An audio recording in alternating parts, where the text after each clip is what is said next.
മലയാളികൾക്ക് ഏറെ പരിചിതമായ നടിയാണ് രേവതി. 1983 പുറത്തിറങ്ങിയ മൺവാസനെ എന്ന തമിഴ് ചിത്രത്തിലൂടെയാണ് അവർ അഭിനയ രംഗത്തേക്ക് വരുന്നത്. അതേ വർഷം തന്നെ പുറത്തിറങ്ങിയ കാറ്റത്തെ കിളിക്കൂട് എന്ന സിനിമയിലൂടെയാണ് രേവതി ആദ്യമായി മലയാളത്തിൽ അഭിനയിക്കുന്നത്.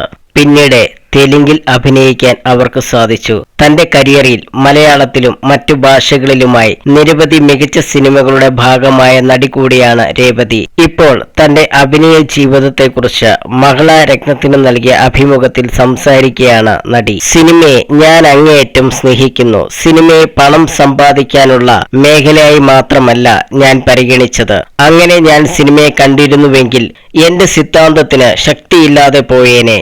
എങ്കിലും എനിക്കൊരു പരീക്ഷണ കാലം ഉണ്ടായിരുന്നു. അന്ന് എന്റെ പ്രശ്നം എന്തായിരുന്നുവെന്ന് ആർക്കും അറിയില്ലായിരുന്നു. വേദനാജനകമായ ഒരു സന്ദർഭമായിരുന്നു അത്. മറ്റു മാർഗങ്ങളില്ലാതെ വന്നപ്പോൾ ആ സമയത്ത് എന്റെ മനസ്സിന് ഇഷ്ടപ്പെടാത്ത 2 സിനിമകളിൽ അഭിനയിച്ചു.